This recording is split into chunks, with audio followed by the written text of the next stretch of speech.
اللهم نور قلوبنا بالقرآن وزين أخلاقنا بالقرآن وأدخلنا الجنة بالقرآن ونجنا من النار بالقرآن. قال الله تعالى وتبارك في شان حبيبه مخبرا وآمرا إن الله وملائكته يصلون على النبي يا أيها الذين آمنوا صلوا عليه وسلموا تسليما. اللهم صل على سيدنا ومولانا محمد معدن الجود والکرم وآلہ وصحبہ وسلم. تمام حمد و ثناء، تعریف و توصیف اللہ جل مجدہ الکریم کی ذات بابرکات کے لیے، جو خالق کائنات بھی ہے اور مالک شش جہات بھی. اللہ جل وعلا کی حمد و ثناء کے بعد رسول رحمت، شفیع معظم، نبی محتشم، حضور ختم المرتبت صلی اللہ علیہ وآلہ وسلم کے حضور ناز میں اپنی عقیدتوں، ارادتوں اور محبتوں کا خراج پیش کرنے کے بعد عالی مرتبت صدر مجلس حاضہ سید السادات حضرت قبلہ صاحبزادہ پیر سید کرامت علی حسین شاہ صاحب زیدہ مجدہ علمہ عملہ عمرہ و شرفہ، عالی مرتبت سادات کرام، صاحب زادگان آستانہ عالیہ، یاران طریقت، احباب ذی وقار، عرس پاک کی اس نورانی نشست میں حاضر ہونا میرے لیے شرف اور اعزاز ہے، جو گزشتہ کئی سالوں سے میرے ساتھ جڑا ہے، جس پر بجا طور پہ مجھے ناز بھی ہے اور میری عزتوں اور میرے روحانی مرتبوں میں اضافے کا سبب و ذریعہ ہے. اللہ تعالیٰ جل شانہ اس آستان نور کو قیامت تک یوں ہی آباد رکھے اور یہ دربار فیض بار یوں ہی نور بانٹتا رہے، روشنیاں یہاں سے تقسیم ہوتی رہیں. اس مرتبہ میلاد النبی صلی اللہ علیہ وآلہ وسلم کے مبارک ایام عرس پاک کی تاریخ کے ساتھ بہت ساری برکتیں لے کے جلوہ گر ہوئے، تو میں نے آپ کے سامنے کتاب رحمت قرآن مجید سے جو کلمات تلاوت کیے، ان میں اللہ جل شانہ نے ارشاد فرمایا والضحیٰ واللیل اذا سجا. قسم ہے الضحیٰ کی، سورج جب اتنا بلند ہو جائے کہ اس کی طرف آنکھ بھر کے نہ دیکھا جائے، اور اگر دیکھیں تو نظر چندھیا جائے، تو اس وقت کو چاشت کا وقت کہتے ہیں. اور رات جب پوری طرح سے اندھیرے میں ڈوب جائے تو کہا جاتا ہے کہ رات گہری ہو گئی، تو اس کے لیے لفظ سجا کا استعمال ہوتا ہے. تو ارشاد فرمایا قسم ہے چاشت کے وقت کی، اور قسم ہے شب دیجور کی، جب وہ پوری طرح ماحول پر مسلط ہو جائے. ایک تو ان دو اوقات کی قسم کی گئی ہے.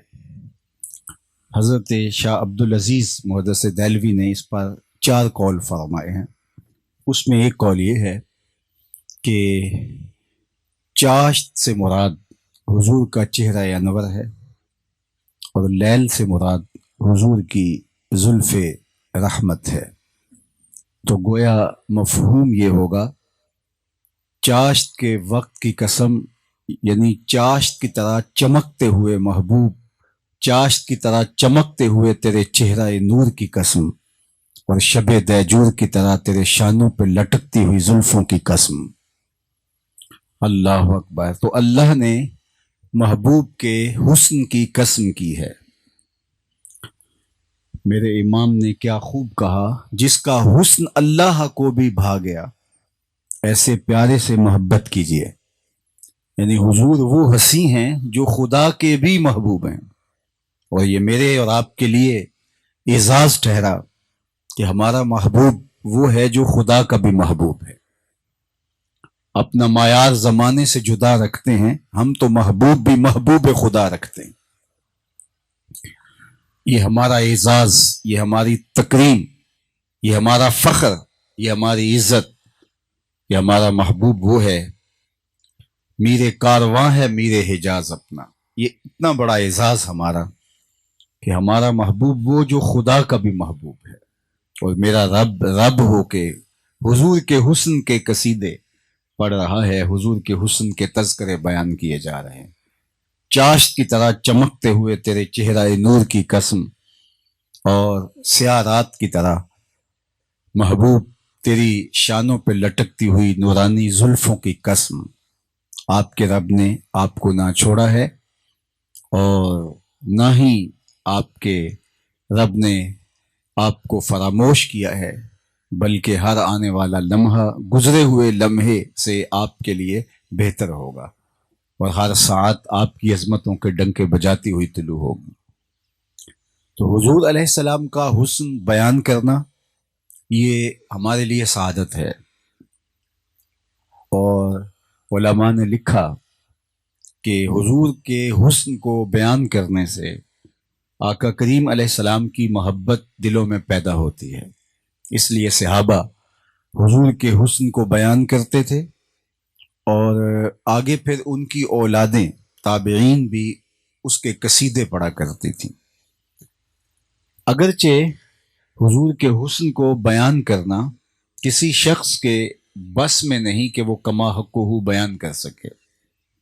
حضرت عمر بن عاص رضی اللہ تعالی عنہ فرماتے ہیں، لو سئلت ان اصفہ ما اتقت، کہ اے سائل اگر تو مجھ سے یہ پوچھے کہ حضور کا حلیہ بیان کرو تو بارہا میں نے وہ چہرہ نور دیکھا ہے، ان زلفوں کی چھاؤں میں بیٹھا ہوں، اور ان نگاہوں سے نکلتے ہوئے نور کو میں نے اپنے دامن میں سمویا ہے، لیکن اگر تو مجھے پوچھے تو ما اتقت، تو میں اس بات کی طاقت نہیں رکھتا کہ ان کے حسن کو بیان کر سکوں۔ اور آپ دیکھیں، صحابی ہوتا ہی وہ ہے جس نے حضور علیہ السلام کو بنظر ایمان دیکھا ہو۔ صحابی کے لیے حضور علیہ السلام کو دیکھنا شرط ہے، اور جس نے کسی کو دیکھا ہو، ایک بار بھی دیکھا ہو، اچکتی ہوئی نگاہ سے بھی دیکھا ہو، تو وہ اس کا حلیہ بیان کر لیتا ہے کہ اس کا بولنے کہنے کا انداز یہ تھا، اٹھنے بیٹھنے کا سٹائل یہ تھا، وضاحت، رنگت، نقوش سب بیان کر لیتا ہے۔ اور عرب جو کہ نقشہ کھینچنے میں کمال رکھتے تھے، اور اللہ نے ان کو بلاغت اور فصاحت کی جن جولانیوں سے مالا مال کر رکھا تھا، تو ان کے لیے تو چندہ مشکل نہیں تھا، لیکن حضور علیہ السلام کا حلیہ بیان کرنے والے اصحاب کی تعداد 3 درجن سے زیادہ نہیں ہے، جبکہ 1,44,000 لوگوں نے حضور علیہ السلام کو دیکھا، اور جنہوں نے حضور کا حلیہ بیان کیا ان کی تعداد 3 درجن سے متجاوز نہیں ہے۔ بلکہ صحابہ ایک دوسرے سے پوچھتے کہ بتاؤ حضور کیسے تھے؟ میاں تم نے نہیں دیکھا، کہا دیکھ کر بھی نہیں دیکھا۔ ان کے جمال کی تابشیں ایسی تھی، چہرے سے نکلتا ہوا نور اتنا فراواں تھا کہ تاب ہی نہیں تھی۔ میمونہ بنت کردم رضی اللہ تعالی عنہا صحابیہ ہیں، وہ کہتی ہیں حجۃ الوداع کے موقع پر میں اپنے باپ کے ساتھ حضور کی زیارت کے شوق میں گئی، اور آقا کریم ناقہ کے اوپر سوار تھے، لیکن مجھے ہمت نہ ہو سکی کہ حضور علیہ السلام کے چہرہ نور کو دیکھ سکوں۔ آقا کریم علیہ السلام اونٹنی پہ بیٹھے تھے، تو میں نے حضور کے پاؤں کو دیکھا، اور انگوٹھے کے ساتھ والی جو انگلی ہے وہ باقی انگلیوں کے حساب سے تھوڑی لمبی تھی، اور اس کا حسن اور اس سے نکلتی ہوئی چمک، فرماتی ہیں ایک زمانہ بیت گیا ہے لیکن آج تک میرے تصور سے اس انگلی کا حسن نہیں جاتا۔ چہرہ دیکھنا تو دور کی بات ہے، وہ کیا کسی نے کہا تھا کہ قدموں پہ جبیں کو رہنے دو، چہرے کا تصور مشکل ہے۔ قدموں پہ جبیں کو رہنے دو، چہرے کا تصور مشکل ہے، جب چاند سے بڑھ کر ایڑی ہے رخسار کا عالم کیا ہوگا۔ تو کہتے ہیں کہ مدتیں بیت گئیں، زمانے لد گئے، لیکن ابھی تک حضور علیہ الصلوۃ والسلام کے پائے نور کی وہ انگلی جو باقی انگلیوں کی حساب سے تھوڑی لمبی تھی، ابھی تک اس کا حسن میری نگاہوں سے اوجل نہیں ہوتا۔ یار جس کی انگلی کا حسن مسحور اور مست صدیوں رکھتا ہے، اس کی زلفوں کا جمال، اس کے چہرے کا نور کیا ہوگا۔ حضرت حسان بن ثابت رضی اللہ تعالی عنہ ان 36-37 لوگوں میں شامل ہیں جنہوں نے حضور علیہ السلام کا حلیہ بیان کیا، اور حضور کے حلیہ نگاروں میں ان کا نام آتا ہے۔ فرماتے ہیں میں جو حضور کا حلیہ بیان کر لیتا ہوں تو اس کا مطلب یہ نہیں ہے کہ میں کوئی بہت زیادہ اس طرح سے دیکھا ہے کہ جس طرح سے عام لوگ نہیں دیکھ پاتے تھے، اور میری نظروں میں کوئی زیادہ دیکھنے کی قوت تھی، نہیں، بلکہ میرے سامنے ایک طریقہ آ گیا تھا حضور کو دیکھنے کا، اس وجہ سے میں حلیہ بیان کرنے کی آپ کے سامنے ہمت کر لیتا ہوں۔ اور وہ فرماتے ہیں فلما نظرت الی انوارہ فوضعت کفی علی عینی خوفا من ذہاب بصری، جب میں حضور کے جمال کو دیکھتا تو اپنی آنکھوں پر انگلیاں رکھ کے انگلیوں کی اوٹ سے دیکھتا، تاکہ حضور کے جلووں کی چمک سے میری آنکھوں کی بینائی نہ جاتی رہے۔ تو اس لیے میں حضور کا حلیہ تمہیں بیان کر دیتا ہوں کہ میں اس بہانے سے حضور کے جمال جہاں آرا کی دید کر لیا کرتا تھا۔ اور آپ مجھے بتائیے حسان بن ثابت کون ہے؟ تو آپ کہیں گے شاعر ہیں، اور شاعر حسن دیکھنے میں بڑا دلیر ہوتا ہے، اور حسن دیکھنے کے لیے دلیر شاعر وہ بھی آنکھوں پہ انگلیاں رکھتا ہے، اور حالانکہ یہ حسن جو حضور کا تھا ابھی پوری طرح سے بے نقاب نہیں ہوا تھا، مستور تھا، 70,000 بشریت کے پردوں میں حضور کا حسن رہتا تھا، اور اگر یہ حسن بے نقاب ہوتا تو کوئی تاب ہی نہ لا سکتا، وہ اگر جلوہ کریں تو کون تماشائی ہو۔ حضرت شاہ ولی اللہ محدث دہلوی علیہ رحمہ اپنے والد حضرت شاہ عبد الرحیم محدث دہلوی سے روایت کرتے ہیں، بر صغیر پاک و ہند میں اس خاندان نے دین کی بہت زیادہ خدمت کی ہے، اور جس طرح سے انہوں نے حدیث رسول کی خدمت کی تو زمانہ ان کا معترف ہے، تمام مکاتیب فکر کے لوگ انہیں اپنا مقتدا مانتے ہیں اور ان کی عظمتوں کے پھریرے لہرا رہے ہیں۔ شاہ عبد الرحیم محدث دہلوی فرماتے ہیں میں نے خواب میں حضور علیہ السلام کی زیارت کی، اور یہ بات ذہن میں رکھیے، جس نے حضور علیہ السلام کو خواب میں دیکھا اس نے حضور کو ہی دیکھا، اس لیے فَإِنَّ الشَّيْطَانَ لَا يَتَمَثَّلُ بِي، کہا شیطان خواب میں بھی میری مثل ہونے کا دعویٰ نہیں کر سکتا۔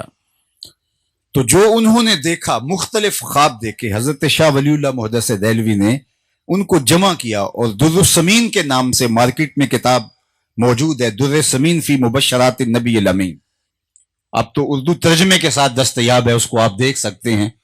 اس میں یہ واقعہ موجود ہے کہ کہتے ہیں میرے والد شاہ عبد الرحیم محدث دہلوی نے خواب میں حضور علیہ السلام کی زیارت کی، اور زیارت کرتے ہوئے حضور سے عرض گزار ہوئے کہ حضور آپ کا فرمان ہے انا املہ و اخی یوسف اصبح، میں نمکین حسن رکھتا ہوں اور میرے بھائی یوسف کا حسن میٹھا تھا، اور وہاں زنان مصر کی انگلیاں کٹ گئیں، اور یہاں کوئی ایسا واقعہ پیش نہیں آیا، جبکہ حسن ملی حسن سبھی کی مناسبت سے زیادہ توانائی رکھتا ہے، اس کے اندر جو ہے وہ کرشمہ سازیاں زیادہ ہوتی ہیں، اور وہاں حسن سبھی پہ انگلیاں کٹ گئیں، اور یہاں حسن ملی پہ بھی کوئی ایسا واقعہ پیش نہیں آیا، تو اس کا جواب کیا ہے؟ تو سنیے جو حضرت شاہ عبد الرحیم محدث دہلوی نے خواب میں حضور سے سوال کیا اور آقا کریم علیہ السلام نے اس کا جواب دیا۔ کوئی صاحب دل ہو تو حضور علیہ السلام کی روحانیت سے، برکتوں سے محروم نہیں رہ سکتا۔ حضور علیہ السلام قیامت تک آنے والے لوگوں کے لیے رہنمائی فراہم کرتے ہیں۔ تو شاہ ولی اللہ فرماتے ہیں میرے والد نے جب یہ سوال حضور کی چوکھٹ پہ دھرا تو آقا کریم علیہ السلام نے فرمایا جمالی مستور عن اعین الناس غیرۃ من اللہ، اے عبد الرحیم، اللہ نے غیرت محبت کی وجہ سے میرے حسن کو لوگوں کی نظروں سے چھپا کے رکھا ہے۔ کوئی محب نہیں چاہتا کہ میرا کوئی محبوب دیکھے۔ قتیل شفائی نے کہا تھا اس حد تلک بڑھ گئی ہے بے اعتمادی کہ تجھ کو تجھ سے بھی چھپانا چاہتا ہوں۔ محب تو چاہتا ہے میرا محبوب آئینہ بھی نہ دیکھے، تو کہا کہ میرے حسن کو لوگوں کی نگاہوں سے چھپا کے رکھا گیا. جمالی مستور عن اعین الناس. اللہ اکبر. اور اگر میرا حسن بے نقاب ہوتا تو کوئی جلووں کی تاب ہی نہ لا سکتا. میں ترجمہ نہیں کرتا، لیکن اہل علم کی نظر ایک جملہ ہے جو شیخ عبد العزیز دباغ مصری نے الابریز میں لکھا کہ اگر حضور کا حسن بے نقاب ہو جائے لذاب العرش، کائنات کی کوئی شے بھی حضور کے حسن کی تابشوں کو سہار نہیں سکتی. اسی لیے کسی نے کہا یہی بہتر ہے کہ وہ پردے میں رو پوش رہے، وہ اگر پردہ اٹھا دے تو کسے ہوش رہے. کسی میں توانائی ہی نہیں ہے کہ اس کی تابشوں کو سہار لے، اس لیے حضور کے حسن پر پردے ڈال دیے گئے تھے. باقی رہی بات زنان مصر کی انگلیاں کٹنے کی، اور جمال یوسفی کو دیکھ کر ان کی انگلیاں کٹ گئیں، اور یہ حسن مستور تھا، چھپا ہوا تھا، 70,000 پردوں کی اوٹ میں ہے. تو آئیے پھر امام اہل محبت نے یہاں ایک بڑی خوبصورت بات کہی، اور میں سمجھتا ہوں کہ اردو ادب میں شاید اس جوڑ کا شعر، تضاد کا شعر آپ کو نہیں ملے گا. ولی دکنی سے لے کے دور موجود کے شعراء تک، میں نے، یہ تو میرا دعویٰ نہیں ہے کہ سب کو میں نے پڑھا ہے، لیکن چکھا ضرور ہے. اور میں اہل سخن کی مجلس میں یہ کہہ چکا ہوں کہ صنعت تضاد کا شعر مجھے اس جوڑ کا نہیں ملا. اگر کسی کے پاس ہے تو وہ سامنے لے کے آئے. صنعت تضاد کیا ہے کہ شاعر ایک بات کرتا ہے تو پھر اس کا متضاد لاتا ہے. تو کسی شعر میں ایک تضاد ہوتا ہے، کسی میں 2 ہوتے ہیں، کسی میں 3 ہوتے ہیں. لیکن یہاں حسن دیکھیے، حسن یوسف پہ کٹی مصر میں انگشت زنا. حسن یوسف پہ کٹی مصر میں انگشت زنا. 5 چیزیں یہاں بیان کی. ایک طرف حسن یوسف ہے اور مصر ہے، انگلیاں ہیں، انگلیاں عورتوں کی ہیں اور وہ انگلیاں کٹی. یہ 5 چیزیں. اب اس کا تضاد دیکھیے. حسن یوسف پہ کٹی مصر میں انگشت زنا، سر کٹاتے ہیں تیرے نام پہ مردان عرب. ایک طرف حسن ہے، ایک طرف صرف نام ہے. یہ تضاد آیا. ایک طرف حسن ہے، ایک طرف نام ہے، اور وہ حسن جناب یوسف کا اور یہ نام میرے حضور کا. اور وہاں انگلیاں اور یہاں سر. وہ انگلیاں بھی عورتوں کی، یہ سر بھی مردوں کے. وہ عورتیں بھی مصر کی اور یہ مرد بھی عرب کے. اور وہاں کٹی اور یہاں کٹاتے ہیں. کٹی ماضی کا قصہ ہے، ایک بار ہوا، اور یہاں کٹاتے ہیں تسلسل جاری ہے. اور اگر آپ کی توجہ مزید ہو تو کٹی یہ لازم ہے اور کٹاتے ہیں متعدی ہے. یعنی وہاں کٹی قصد اور ارادہ نہیں پایا جا رہا تھا، ناشپاتیاں کاٹ رہی تھی کہ انگلیاں کٹ گئیں، اور یہاں کٹاتے ہیں، اس میں قصد اور ارادہ پایا جا رہا ہے. اب شعر کا حسن دیکھیے. حسن یوسف پہ کٹی مصر میں انگشت زنا، سر کٹاتے ہیں تیرے نام پہ مردان عرب. اللہ اکبر. تو کہا میرے حسن کو لوگوں کی نظروں سے چھپا کے رکھا گیا ہے، اور یہ چھپے ہوئے حسن کا عالم ہے کہ شاعر بھی دیکھتا ہے تو انگلیوں پہ ہاتھ رکھ کے دیکھتا ہے. اور اگر یہ حسن بے نقاب ہوتا تو کیا ہوتا. اللہ اکبر. حضور علیہ السلام کے حسن کو حضرت ام معبد نے بیان کیا، حضرت سیدنا علی المرتضی رضی اللہ تعالیٰ عنہ نے بیان کیا، اور حضرت ہند بن ابی حالہ رضی اللہ تعالیٰ عنہ نے بیان کیا، اور باقی لوگوں نے بیان کیا. لیکن میں حضور کے حسن پر حضرت ابو طفیل عمر بن واصلہ رضی اللہ تعالیٰ عنہ کے حوالے سے، عامر بن واصلہ رضی اللہ تعالیٰ عنہ کے حوالے سے ایک مختصر حضور کا حلیہ نامہ آپ کے سامنے رکھنا چاہتا ہوں، اور مجھے امید ہے کہ آپ کو یاد بھی ہو جائے گا. علماء نے کہا کہ جو یہ چاہے کہ لوگ مجھ سے پیار کریں، وہ حضور کے حسن کے قصیدے پڑھے زمانہ اس سے پیار کرنے لگ جائے گا. آپ اگر اللہ کی مخلوق میں محبوب ہونا چاہتے ہیں کہ لوگ آپ سے الفت کرنے لگ جائے، ٹوٹ کے پیار کریں، تو وہ حضور علیہ السلام کے حسن کے قصیدے پڑھنے لگ جائیں. تو یہ حضور کا حلیہ آپ یاد بھی کر سکتے ہیں. صحابہ میں سب سے آخر میں انتقال بھی انہی کا ہوا ہے. سن 110 ہجری میں ان کا وصال ہوا ہے، اور آقا کریم علیہ السلام کا وصال